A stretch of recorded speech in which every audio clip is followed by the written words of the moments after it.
Então agora a gente chega no trecho mesmo de hoje, a Árvore da Convicção, texto atribuído a Dron Tompa, em homenagem a Tisha e a linhagem. Engajar-se na virtude é tão raro quanto ver uma estrela brilhando durante o dia. Até conectando com o que eu estava lendo hoje, do Filon Judeu. Porque realmente é muito difícil, né? As pessoas, elas automaticamente se engajam muito mais nos vícios do que na virtude. E vício aqui, vamos entender a palavra sânscrita klesha, né? Que também é traduzida por perturbação, que também é traduzida por aflição. É muito mais fácil se engajar no vício, porque a nossa mente ela já veio programada dessa forma, né? Devido ao poder da ignorância. Como nós temos uma mente ignorante, uma mente que está afligida pelo poder da não sabedoria, pelo poder de avidia, então engajar na virtude demanda esforço. E as pessoas, como estão imbuídas e dominadas por um senso de um eu separado, pelo senso da separatividade, é raro a pessoa estar disposta a controlar esse impulso da separatividade, a controlar os seus desejos, os seus apegos e a buscar temperança. Então, acaba se tornando muito mais comum que a gente siga o caminho do menor esforço. E o caminho do menor esforço é continuar agindo de uma forma ignorante. O karma e as perturbações apenas aumentam a cada dia, e assim a gente vai aumentando. A gente aumenta o karma e as perturbações. A gente aumenta o nosso karma negativo, é nesse sentido aqui. Né? Porque o karma ele pode ser positivo, negativo e neutro. E aqui a gente aumenta esse karma negativo porque a nossa mente está perturbada, os nossos estados mentais estão perturbados, as nossas ações são perturbadas, e aí por isso o jogo só se torna mais complexo. Esse círculo vicioso só se repete. Mesmo que morra, não muda muita coisa, pois logo depois renasce e renasce.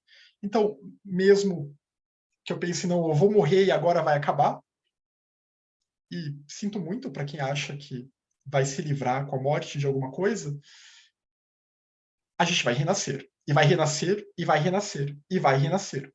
Né? Porque a mente, ela não morre. A mente continua. O fluxo mental continua. E os problemas continuam também. Todos os rastros, as minhas pegadas, elas me seguem. Né? Os samskaras, as tendências, elas me seguem para a próxima vida, porque elas estão impressas nesse fluxo mental. E o mau karma, ele leva para renascimento nos reinos inferiores. Então, as minhas ações destrutivas, danosas, contra os outros e contra mim, elas vão me levar para renascimentos em reinos inferiores. Que isso pode ser entendido de várias formas, né? Mas vão me levar para estados em que haverá ainda mais sofrimento, porque eu apenas nutri dor e sofrimento. Se o efeito corresponde à causa, como poderia um ato danoso se tornar virtuoso? Então aqui tem que separar o joio do trigo. Né? De boas ações virão bons frutos, porque boas ações são boas sementes. De más ações virão maus frutos. É uma aritmética razoavelmente simples aqui. Né? O karma não é simples, não é exatamente um toma lá da cá. Né? O tempo que uma ação demora para frutificar, etc. Hoje a gente pode estar sofrendo efeitos de karmas gerados em vidas muito anteriores, né, de séculos, milênios atrás. Mas, de qualquer forma, qualquer efeito negativo que eu sofra, ele é resultado de uma semente negativa. E qualquer efeito positivo que eu experiencie, ele também é resultado de uma semente positiva. Então, essa questão ela é bem simples. Mas essa sombra do karma, ela não segue, né? Não dá para escapar do karma. Enquanto estivermos no samsara, estamos gerando karma. Seja positivo, seja negativo, e também tem as ações neutras, que aí já são ações que não fazem muita diferença. Né? Que são aquelas ações, por exemplo, passei fio dental antes de escovar os dentes ou passei fio dental depois de escovar os dentes. Isso aqui não, eu não estou infligindo nenhum tipo de perturbação a nenhum ser senciente, não estou reforçando nenhum vício em mim, é apenas uma ação. Evite as causas não virtuosas, como se evitasse uma árvore venenosa. Então, aqui de novo reforçando o ponto da renúncia, do desapego. Né? Não se engaje na não virtude, não se engaje no vício. Não deixe que os vícios te dominem. Porque isso é uma árvore venenosa, né? Os vícios eles vão te envenenar. E você vai sofrer as consequências depois. Nutra o karma virtuoso como se cuidasse de uma árvore medicinal. Então, nutra a virtude como se fosse uma árvore medicinal. As paramitas são essa árvore medicinal. Então, de novo, a generosidade, dana, a harmonia de pensamento, palavra e ação, né? A ética, como às vezes é traduzido, Shila, a paciência, Shanti, a reta energia, a energia voltada para as boas ações, para a virtude, Virya, Dhyana, a plena atenção, uma mente estável, serena, e Prajna, o discernimento, a sabedoria. Essas 6 paramitas, elas são o antídoto. Essas 6 paramitas, elas são essa árvore medicinal. E, claro, várias outras virtudes que a gente pode relacionar a essas paramitas. Né? Isso é uma síntese. Mas há várias outras virtudes por aí que entram também. Então, cuide disso como se cuidasse de uma árvore medicinal. Cuide da sua conduta. Cuide de corpo, de fala e de mente. Aqui e agora. Né? Não é para ler e cuidar depois, mas é tentar, a partir daqui, de agora, tentar se voltar para um cultivo da virtude e para um desapego em relação aos vícios. O Buda, ele descreveu o karma como uma ave e a sua sombra. Como a gente viu aquela ideia anterior, né? Essa ave, ela, conforme ela vai voando, ela vai deixando a sua sombra, ela vai deixando o seu rastro por ali. Ou a gente pode até pensar de outra forma, né? Quando a gente sente que tem algo como a sombra de um avião, né? A gente sente que tem algo vindo aí. Tem um avião prestes a aterrissar bem perto de nós. Então, nesse ponto também, a gente vê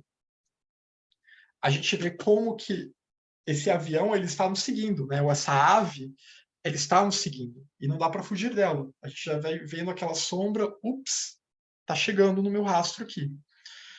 O karma, então, ele está dentro de você. Não busque fora. Ele trabalhou um pouco com essa ideia no outro trecho que a gente viu na reunião passada, que é no sentido de que não terceirize o karma. É claro que o karma ele tem suas dimensões, né? Do individual, da família, da nação, do planeta, suas dimensões coletivas, né? Até porque somos todos interdependentes.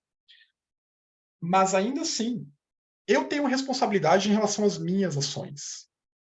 Né? Então, não terceirize a culpa para os outros. E não ache que é uma punição divina exterior. É a forma como a lei funciona. Né? Mas não é que há um ser pensando, eu vou te punir por tal e tal coisa. Não, eu me direcionei. Eu direcionei a minha energia de vida naquele tom vibratório. E porque eu direcionei a minha mente naquele tom vibratório, eu vou experienciar aquele tom vibratório nas diferentes formas em que ele vai se manifestar. E isso também é o karma, né?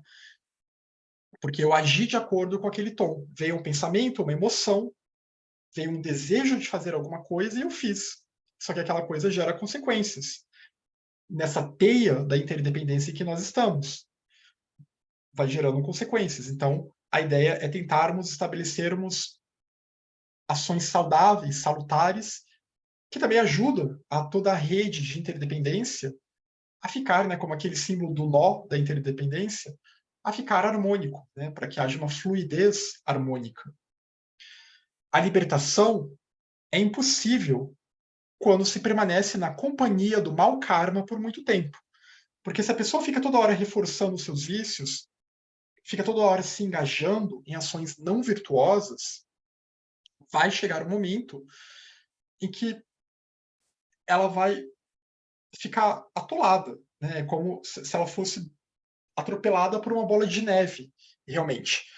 Vai chegar um momento que vai ser muito difícil depois enfrentar esse mau karma. Não é necessariamente impossível, mas se torna muito difícil.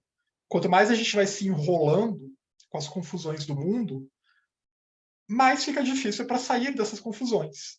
Né? Quanto mais a gente vai fazendo esses nós samsáricos, mais é difícil desfazer-se desses nós. Então, não fiquemos na companhia do mau karma. Né? Pense no bom karma, na virtude, na ação virtuosa, como uma boa companhia, e o mau karma como uma má companhia.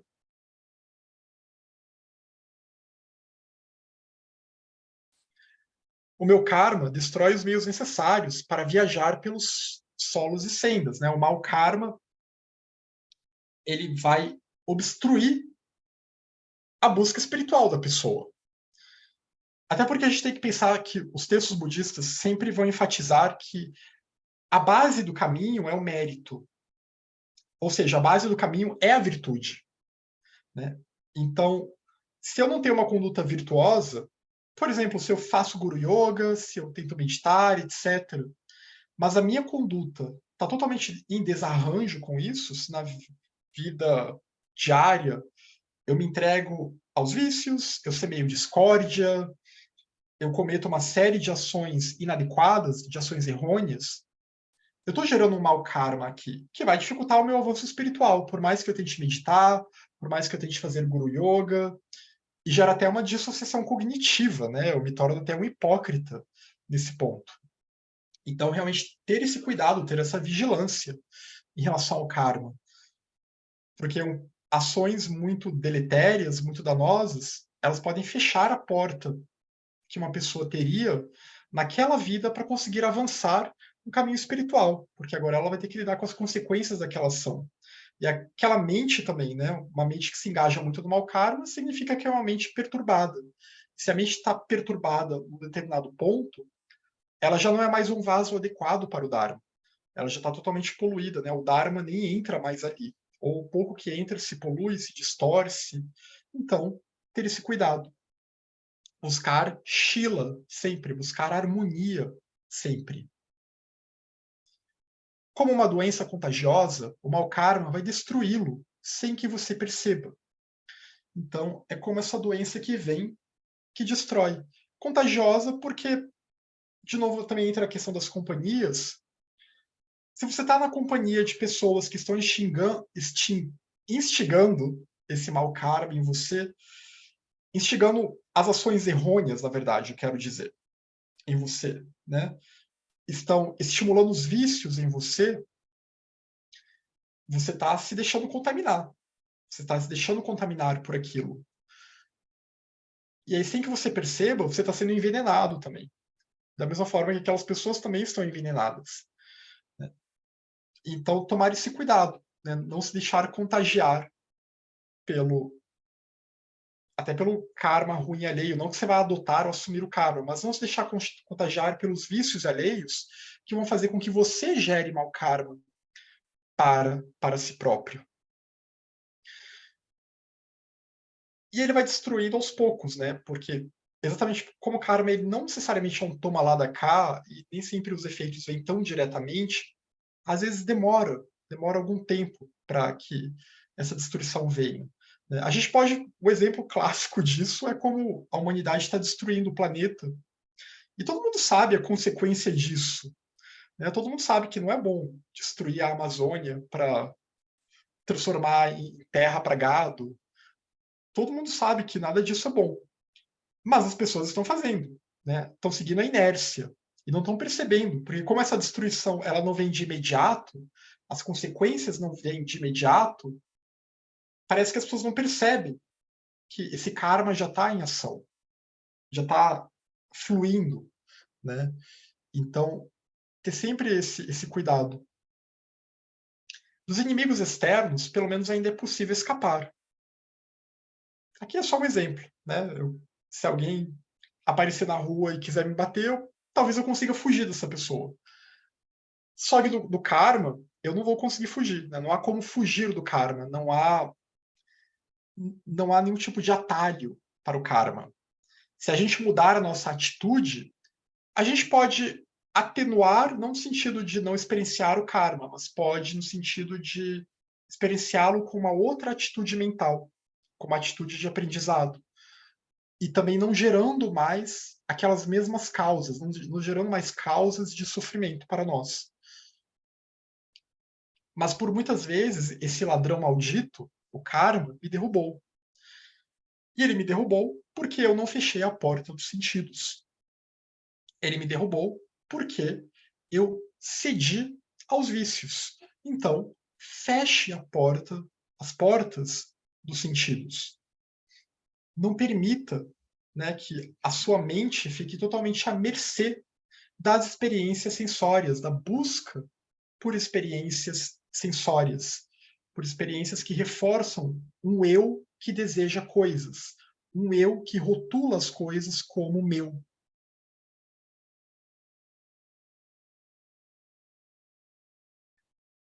Purifique o seu interior. Aprofunde o seu compromisso com karma, com a reta ação. Então, purificar o interior e aprofundar esse compromisso, que aí você reconhecendo que não dá para escapar do karma, não tem atalho do karma, não tem mantra, não tem prece que vá anular o efeito do karma, aprofunde o seu compromisso.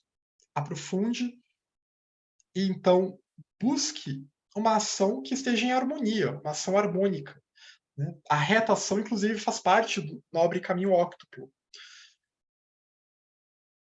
Tenha ações que levem em conta a virtude, tenham ações que levam em conta o bem-estar dos outros seres, tenham ações que levam em conta o desapego, tenham ações que levam em conta a promoção da harmonia.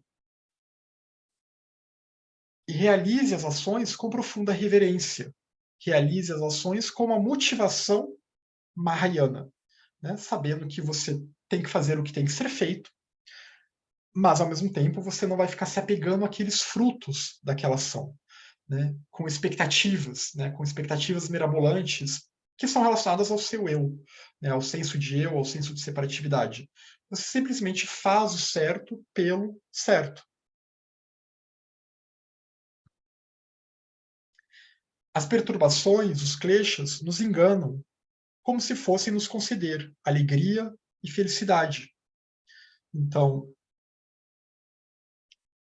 as perturbações ou os vícios, eles nos impulsionam, né, para ações, para buscar coisas, para ter uma série de atitudes na vida, para acumular bens, etc. Como se isso fosse dar um status, como se fosse nos dar alegria, como se fosse nos dar felicidade. Mas não é isso que acontece. Bebemos veneno achando que é uma bebida doce, porque a gente está só bebendo algo que está reforçando a nossa ignorância. Né?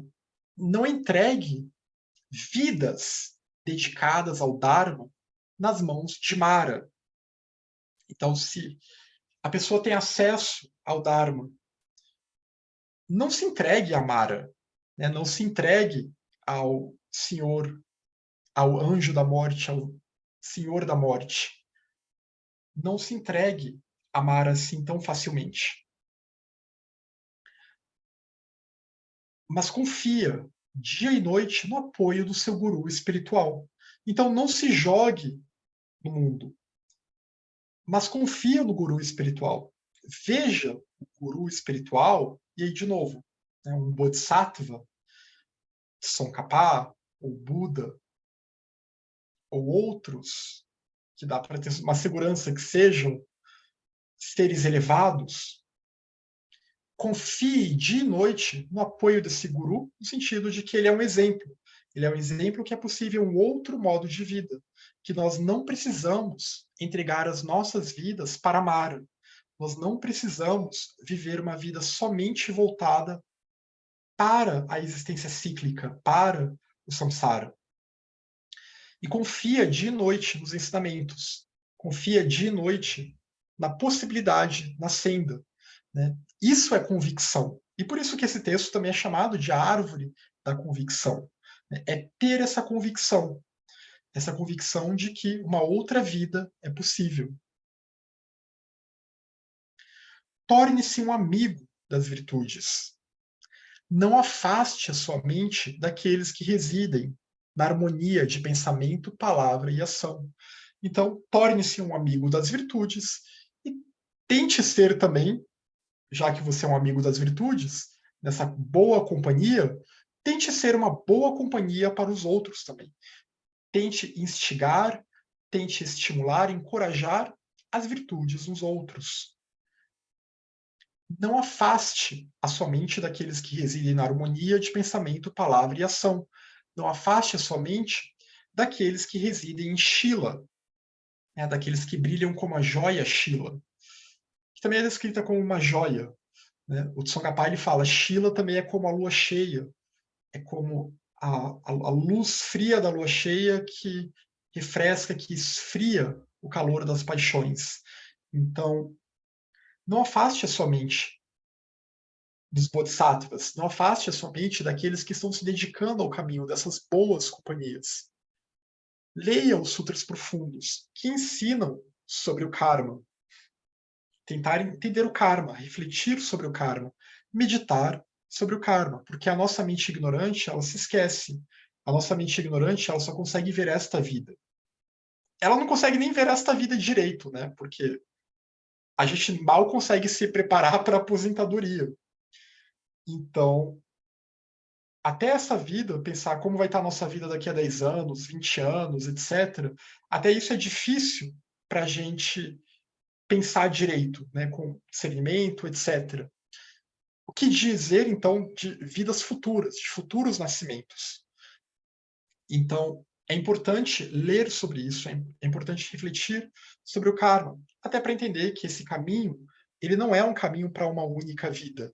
Né? Ninguém vai se iluminar numa única vida. Claro que vai ter uma vida que a pessoa se ilumina de fato, mas é uma senda gradual e graduada. Né? O Buda passou por muitas vidas até chegar na vida em que ele alcançou o completo despertar. Muitas vidas em que ele foi um bodhisattva. E antes de ser um bodhisattva, ele foi um buscador. Antes de ser um buscador, foi uma pessoa que estava tateando pelo mundo. Até que um dia a busca começou. Mas são vidas e vidas e vidas. E tudo depende do karma. Né? Você gerar um bom karma, mérito, para que você consiga ter acesso a esses ensinamentos, para que eles sejam acessíveis para você. Porque se a gente não tiver num tom vibratório virtuoso, dificilmente a gente vai ter acesso aos ensinamentos adequados. Se a gente não tiver gerado karma nesse sentido, dificilmente a gente vai conseguir acessar isso do nada.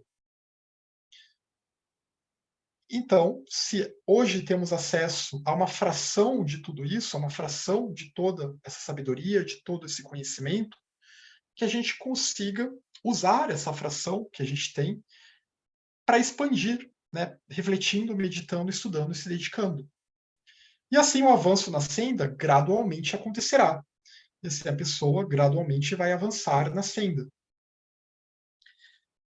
E é claro que não é uma linha reta, né? Vai ter os momentos que pode, pode ter os altos e baixos da vida, né? Vai ter momentos que algum problema de saúde, algum outro tipo de problema de outra questão da vida, porque tudo isso é o karma.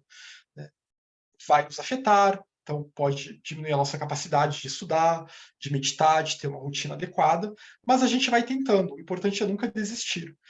Mesmo se a gente estiver num período muito conturbado da vida, ainda assim, se a gente conseguir manter uma vela acesa, né, um mínimo de uma chaminha acesa, isso já pode fazer muita diferença para nós.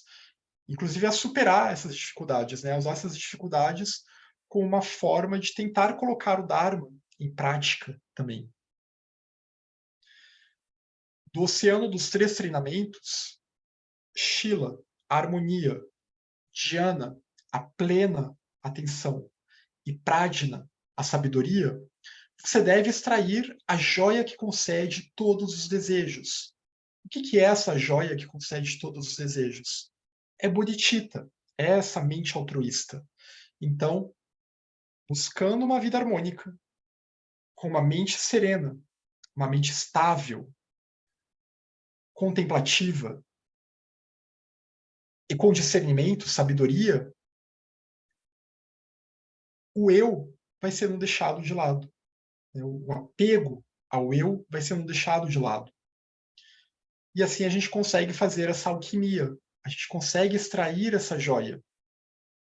E essa joia é bodhicitta. Essa joia é a mente do despertar. É a mente Chitta guiada por Bodhi.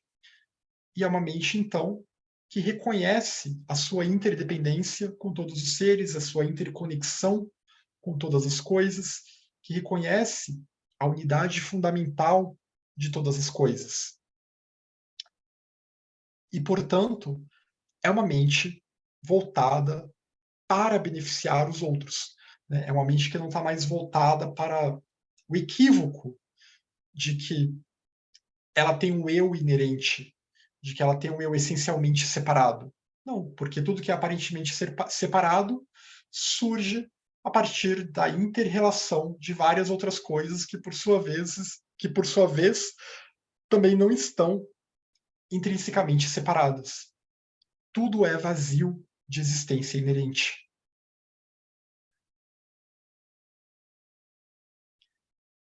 Aplique os antídotos para karma e para klesha, né? Para chegar, para conseguir extrair essa joia, tem que se engajar nos 3 treinamentos. E se engajando nos 3 treinamentos, significa que você vai ter de aplicar o antídoto para a ação perturbada, né? Para a perturbação. Para que você pare de agir guiado pelos seus vícios, guiado pelas suas perturbações. Se assim o fizer, tornar-se-á uma pessoa excelente. Então, quando falo em aplicar os antídotos, é, de novo, aplicar as virtudes. Ao invés de alimentar os vícios, eu alimento as virtudes. Onde quer que haja uma lâmpada, há iluminação. Onde surge uma causa, haverá um efeito. Com respeito à lei do karma, entre na senda perfeita. Então, se há uma lâmpada, há possibilidade de iluminação, né? A possibilidade de ligar a lâmpada. A lâmpada de Bodhi, que ilumina Chitta, né? A lâmpada que ilumina a mente. A luz sutil, intuitiva, que ilumina a mente. Onde surge uma causa, haverá um efeito. E sabendo que a ideia do karma ela vale para tudo, inclusive para a busca espiritual. Se eu quero ter uma vida dedicada, aí vai depender, né, do que cada um também estabelece, como até onde quer chegar e tudo mais. Mas se eu quero ter uma vida dedicada ao Dharma, eu tenho que gerar as causas para isso. Né? Para que o efeito da iluminação aconteça, eu tenho que gerar as causas para isso. Então, com respeito à lei do karma, entendendo a lei do karma, o cuidado com as nossas ações, entre na senda perfeita. Entre no Mahayana, no veículo universal que abarca todos os seres. Contempla os defeitos do samsara, dia e noite. Né? Não deixa a mente ficar embotada. Não deixa a mente voltar para aquele estado de anestesia que ela estava antes. Contempla esses defeitos.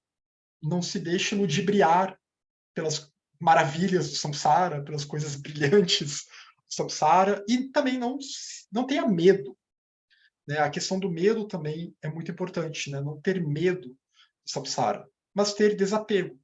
Vairagya, desapego, renúncia, que é uma indiferença, entre aspas, uma indiferença saudável.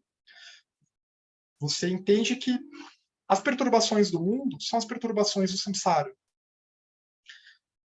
E a gente não pode se deixar abater por elas, mas também não pode ficar se jogando para cima delas, né? Se jogando no mundo toda hora, porque isso só vai trazer mais sofrimento para nós. Então, desapego total, se possível, né? Tentar gerar o desapego aos poucos.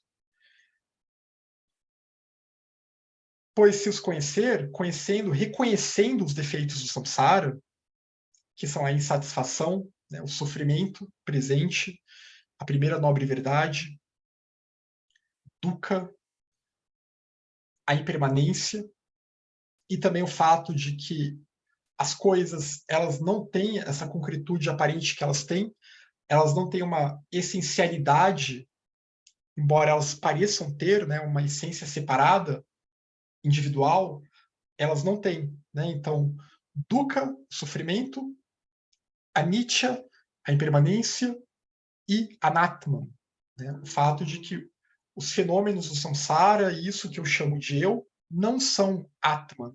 Isso tudo é não ser, é o não ser, não é o ser, embora eu tende a identificar essas coisas como se fossem um, um ser inerentemente existente. Não, porque tudo isso é fluxo, e tudo isso está em mudança, e tudo isso gera insatisfação porque eu não entendo o mecanismo dessas coisas.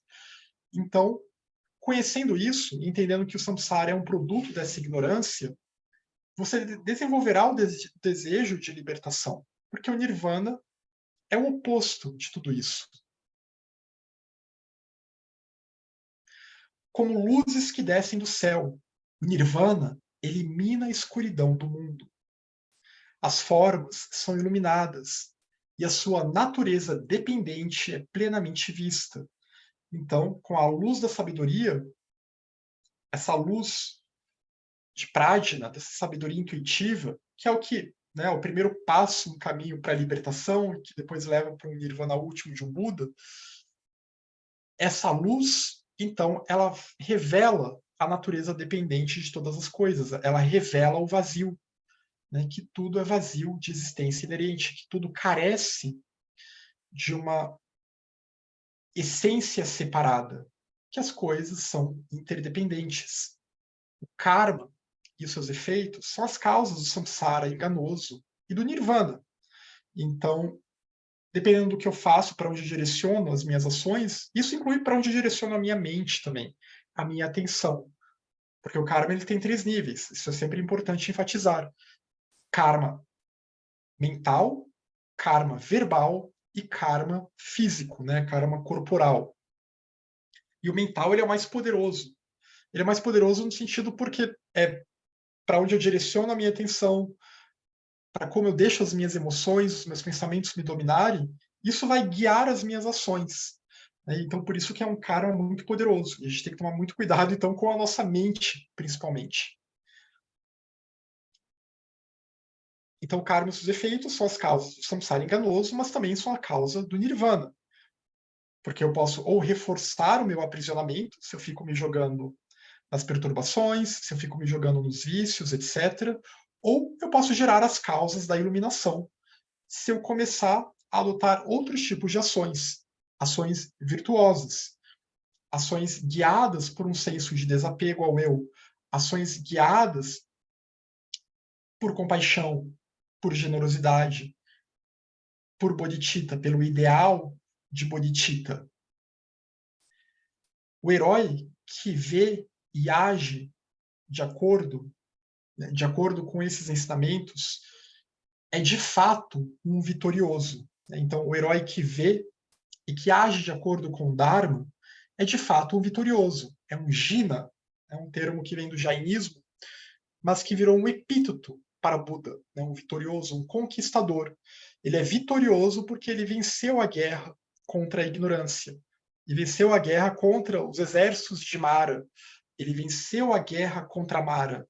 Ele venceu a guerra contra a morte, todas as coisas que levam para a morte, né? Como todos os vícios, praticamente, que levam para esse processo de morte e nascimento, esse processo, esse ciclo compulsório, essa perambulação pela roda do samsara.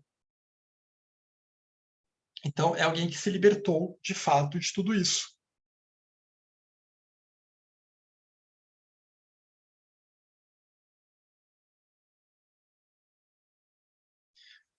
O eu e os fenômenos são vazios de existência separada.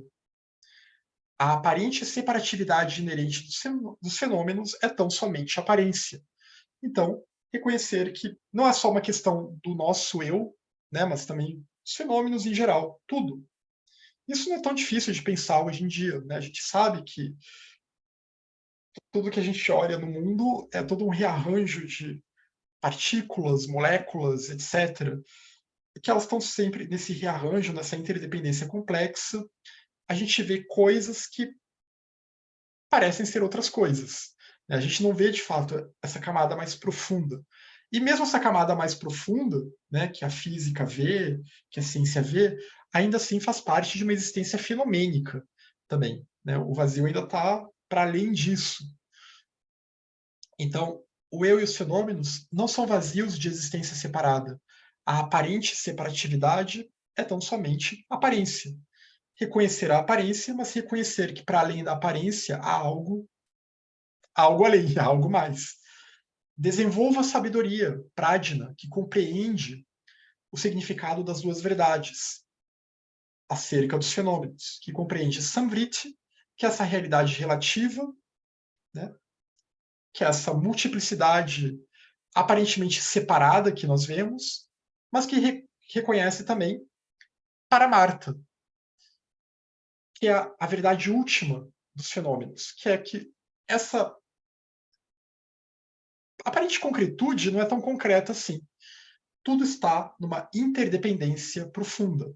Como o símbolo que eu tinha mostrado antes, né? O símbolo do nó da interdependência. Tudo é interdependência, tudo é vazio, tudo é shunya.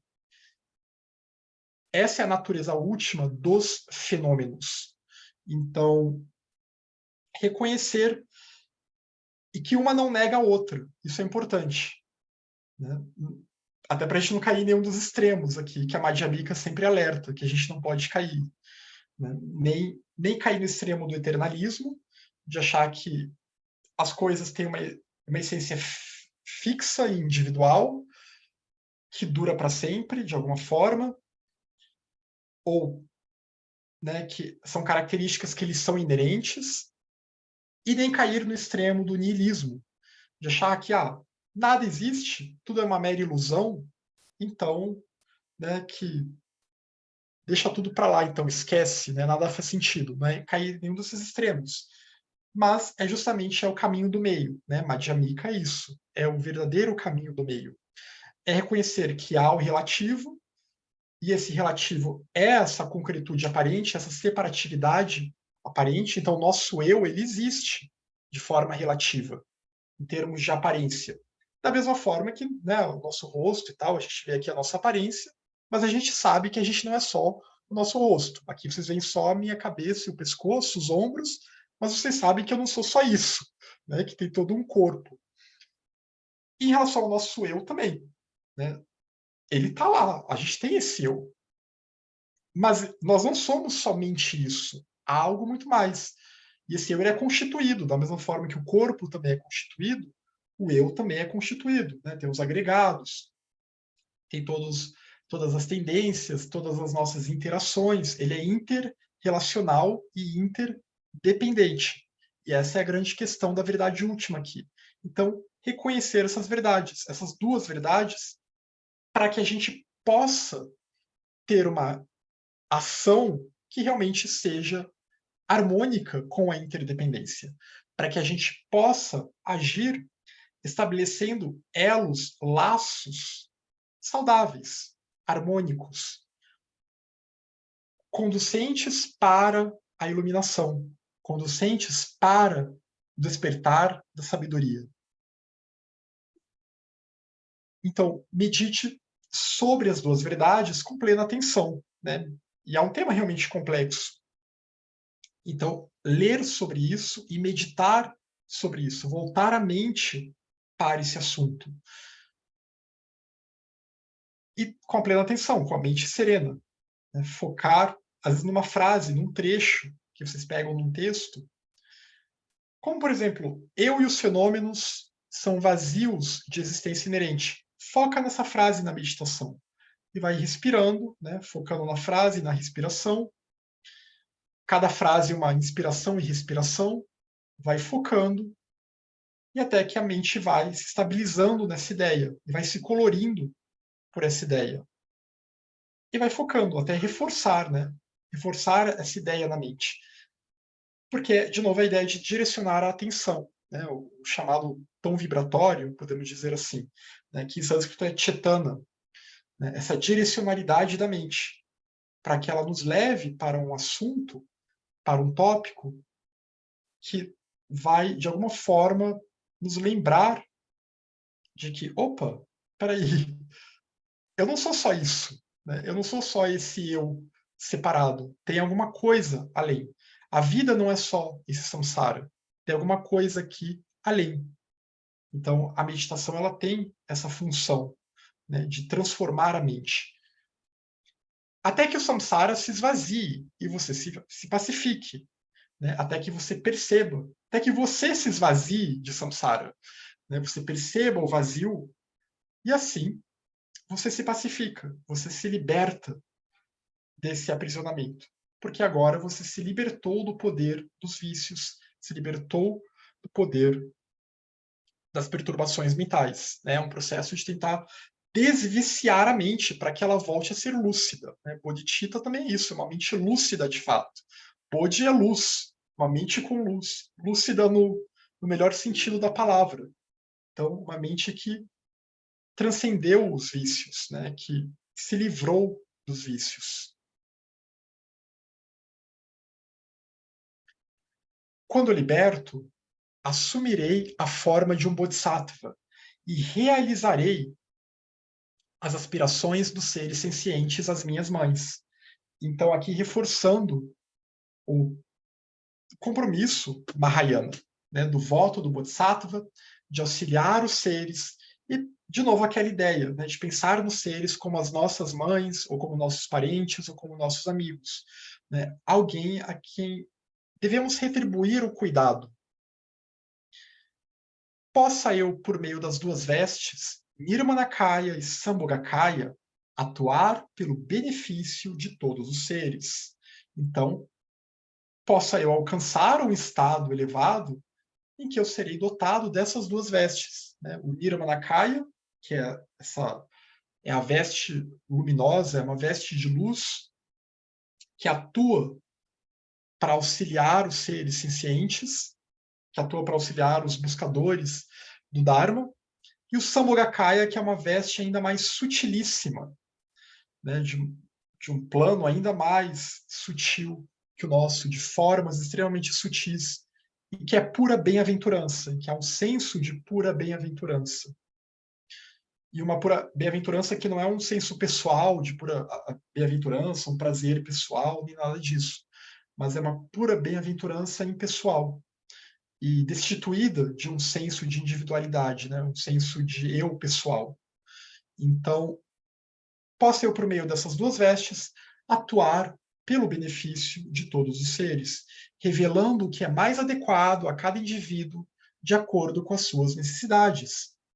Então, ensinando o que for mais adequado a cada indivíduo, né? Aplicando os meios hábeis, né? O paya, sânscrito, aplicando esses meios hábeis, sabendo que talvez para aquela pessoa, nesse momento da vida dela, tal ensinamento seja o melhor. O apresentar de tal forma seja melhor do que apresentar daquela outra forma. O que funciona, o estilo de uma pessoa não necessariamente é o da outra. Né? O ensinamento é o mesmo, claro, porque o caminho é um só. A verdade é uma só.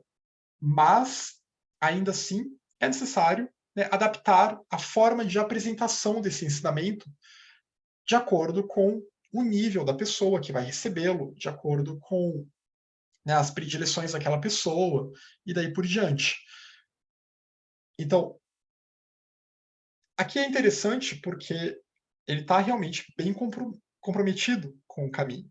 Né? A gente vê essa ideia do Nirmanakaya e do Sambhogakaya é realmente o voto do Bodhisattva.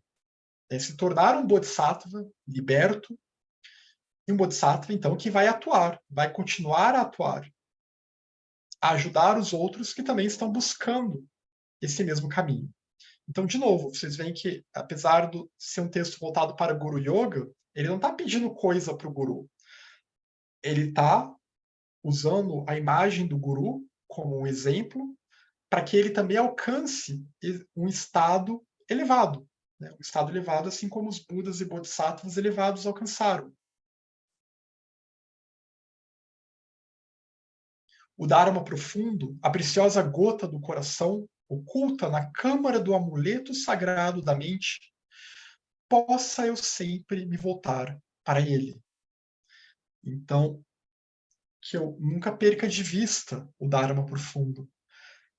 Essa preciosa gota do coração oculta na câmara do amuleto sagrado da mente. Então, no âmago do coração, que eu possa me recolher em meu coração, porque é lá que está o Dharma profundo. É lá que está Dharmata, está a verdadeira sustentação de tudo. É que está a semente do Budado, é que está a natureza Buda indestrutível. É lá que está. Então, que eu possa me recolher nessa preciosa gota. E que eu possa sempre me voltar, então, para o Dharma. Possa eu nunca me separar do instrutor excelente, o Buda. E nem de sua mãe, Prajnaparamita, a perfeição da sabedoria. E de seus filhos e filhas, a linhagem dos Bodhisattvas. Então, possa eu nunca me separar em todas as minhas vidas, que eu continue ligado, no sentido que eu continue trabalhando e conectado às três joias, ao Buda, ao Dharma e à Sangha espiritual. A sabedoria é a mãe dos Budas, porque é justamente a sabedoria que nos liberta do samsara, é a sabedoria que nos liberta dessa heresia da separatividade. É a sabedoria prajna que possibilita, então, que surjam Budas no mundo.